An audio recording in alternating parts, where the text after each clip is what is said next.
d'abord maa ngi nuyu ñëpp mais aussi di sant di gërëm ñi nga xam ne ñoom ñoo ñu fi tertu tey jii moom mooy ñi nga xam ne ñoom ñooy kilifa diine yi ndaxte tey jii sunu teewaay si ndigalu ki nga xam ne moom mooy monsieur le ministre de l'intérieur la donc moo ñu wax ne tey jii ñu ñëw fi si ñëw représenté ki nga xam ne moom mooy chef de l'État comme niñ ko tàmmee di def rek donc aussi bu ñu ñëwee aussi ñu joxe message bi nga xam ne moom lañ war a joxe moom mooy message de paix mais véritablement ak message de solidarité bi nga xam ne war na dox suñu diggante ñun ñëpp mais aussi fexe ba nga xam ne ñu nangoo muñ yenn jafe-jafe yoo xam ne actuellement ñu ngi koy dund mais loolu ñu xam ne man du doon loo xam ne day continuer si kanam tuuti ak li nga xam ne mesures yi nga xam ne ñu ngi koy jël xalaat naa ne yëf yi dina gën a yomb pour ñëpp donc moo tax nag li ñuy soxla rek moom mooy nit ñi tamit nangoo muñ yenn yi ba nga xam ne liñ bëgg ci Sénégal gi dinañ ko mën a defar defe naa ku xool xam ne kilifa yi nga xam ne ñoom ñoo jiite jamono ñun toll nii Sénégal am nañ taxawaay bu mat sëkk pour jëmale ko kanam te loolu nag mënuñu ko ñoom rek mënuñu ko def il faut que population bi yëpp jàppale leen ci te mu jiitu ci ñi nga xam ne ñoom ñooy kilifa diine yi te ñoom ñu ngi li nga xam ne moom mooy seen war ñoom ñu ngi koy def defe naa dégg ngeen léegi imam ci kàddu yu am solo yi nga xam ne yëkkati na ko ñaaxaat nit ñi ñu am taxawaay jàppale ñi nga xam ne ñoom ñoo ñu jiite jamono jun toll nii donc loolu yëpp ñun ñëpp buñ ko defee xalaat naa ne Sénégal fan ko bëgg a yóbbu den ko fa yóbbu te fan ko bëgg a yóbbu rek moom mooy foo xam ne jàmm moo fa nekk mais foo xam ne tamit développement moo fa nekk donc loolu moom mooy li nga xam ne ñun ñëpp moom la ñuy sàkku donc si population bi di santaat encore une fois de plus di gërëm ñi nga xam ne ñoom ñoo ŋànk diine gi fii si biir Géejawaay xam naa ne di si jiital ki nga xam ne moom mooy imam ratib ndaxte ñun ñëpp gis nañ taxawaayam si approche bi mu am si yaatal mais aussi bëgg nit ñi doon benn pour mën a taxawal li nga xam ne moom mooy développement mais aussi améliorer condition wu vie wu population yi donc lépp loo xam ne war na ko si jàppale si sunu wàll en tout cas mu ngi koy def ak ñi nga xam ne tamit ñoom la àndal donc ñoom ñëpp ñu ngi leen di sant di leen gërëm mais aussi di gërëm ñi nga xam ne ñoom la ñu àndal fii parce que bi may ñëw aussi daanaka ànd naag ki nga xam ne moom mooy le commissaire central ànd naag ñi nga xam ne moom moo fi représenté maire bi ànd naag ki nga xam ne moom mooy directeur hôpital bi ñooñu su ma leen cité rek cité naa ñeneen ñi si des ñëpp parce que chef de service yëpp daanaka mën nañ wax ne ñoom ñëpp ñëw nañ donc loolu moom mooy li nga xam ne bëggoon nañ leen ko yëkkati si ay kaddu rek di leen sant encore une fois de plus di leen gërëm di leen wax ne daal liñ soxla moom mooy que population bi ñun ñëpp ñu jàppandoo ñu jàpp ñun ñëpp ñu ànd doon benn pour mën a jëmale sunu réew mi kanam surtout nag fii di Géejawaay yàlla dafa def Géejawaay mu doon dëkk boo xam ne macha allah ku ko sori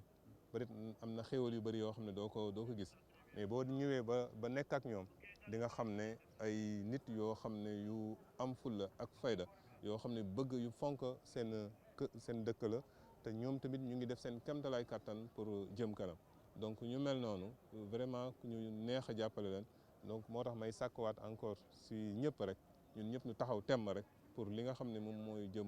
moo war a mën a jëmale Sénégal si kanam ñu def ko mais aussi ñu doon benn et surtout solidarité waaw ñun ñëpp nañ yërëmante mais aussi nañ am solidarité seen biir et loolu xalaat naa ne su ko defee ñun dinañ dem sa kanam bu baax a baax a baax loolu daal laa amoon jërë ngeen jëf loolu defe naa ñun li nga xam ne mbir la boo xam ne ñun ñëpp ko bokk defe naa feetu 4 avril defe naa képp koo xam ne sénégalais rek war na mën a am fierté véritablement pour feete ko ndaxte moom mooy symboliser bés bi nga xam ne dañ jàpp ne ñun si lañu jëlee sunu indépendance ñu moom sunu réew doxalee ko comme ni ñu ko bëggee donc koo xam ne yàlla dimbali la ba loolu mu defaral la ko jàpp naa ne war nga mën a góorgóorlu bés bi bu jotee nga am taxawaay bu rafet boo xam ne dina wane ne fonk nga sa réew donc loolu moo tax nag à part défilé bi nga xam ne war nañ ko organiser fële sa Dakar ñu ne aussi nan def loo xam ne moom mooy retraite au flambeau loo xam ne dañ siy ànd ak ñi nga xam ne ñoom ñooy takkader yi les forces de défense et de sécurité ñu ànd seeg ñoom ak population bi ñu def benn communion ça veut dire que àndandoo ñoom ñëpp pour wane seen mbégte si li nga xam ne moom mooy indépendance bi nga xam ne jot nañ ko am mais aussi dëgëral li nga xam ne moom mooy valeur jikko yu rafet yi nga xam ne Sénégal am na ko république bi daanaka si lañ ko tabaxee mais aussi li nga xam ne sunu nation bi aussi si lañ ko tabaxee ñun ñëpp xam nañ ne Sénégal ay jikko yu yiw donc lan ko gën a xamee te sunu maam yi moom lan nu bàyyil donc loolu tamit il faut ñu téye ko bu baax pour mën ko jox sunu njaboot gi donc loolu moo taxoon nag ñuy sàkku si ñëpp si retraite au flambeau bi képp koo xam ne mën na si teew surtout ndaw ñi ñu ñëw si mais bés boobu aussi moom mooy le kooku 3 si guddi gi waaw le 3 si guddi gi mais bu ñëwee aussi nan wane taxawaayu citoyen waaw donc ñu fexe ba nga xam ne lépp lu bon loo xam ne daawoon nañ ko fi dégg ñu fexe ba nga xam ne bés boobu du am donc xale yi nan am wane ne bés boobu ñoom ils sont plus que kooku taxawaay bu rafet am nañ ko daanaka ñu bañ a sentir benn violence ñu wane ak mbëggante suñu biir ñu wane ak solidarité suñu biir ak taxawaay boo xam ne véritablement ñëpp dinañ si nawee ñi nga xam ne ñoom ñooy population Guédiawaye donc loolu la ñuy xaar si waa Guédiawaye gépp surtout la jeunesse de Guédiawaye les forces de défense et de sécurité ñoom mobilisé wu nañ ba pare pour ànd ak ñoom véritablement pour def loolu nga xam ne moom mooy retraite au flambeau si ñaari circuit yi nga xam ne prévoir nañ ko kaw si préfecture bi la ñuy joxee départ bi mais aussi si préfecture bi aussi la ñuy retrouver waat ensemble loolu yëpp pour wane rek ne ñun ñëpp benn lan donc te bu ñu àndee doon benn comme ni ko imam waxee rek daanaka dara duñu téye te tamit yërmande borom bi aussi dina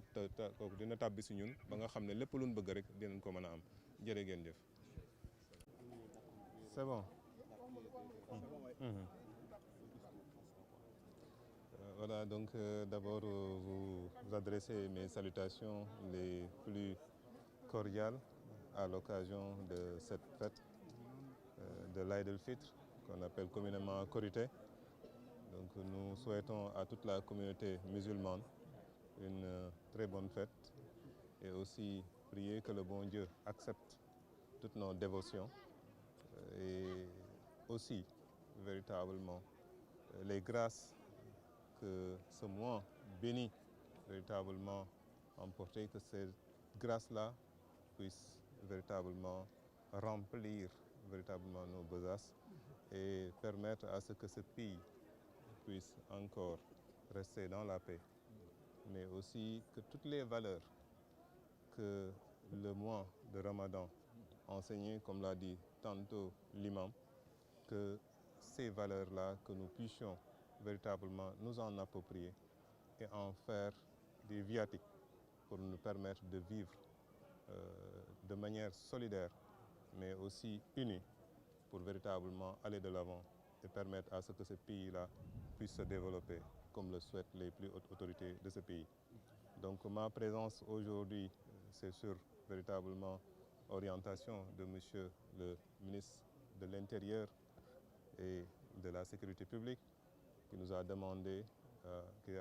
à l'ensemble des autorités administratives de prendre les dispositions pour représenter le chef de l'État au niveau des lieux de prière, en accompagnant en tout cas nos chers religieux.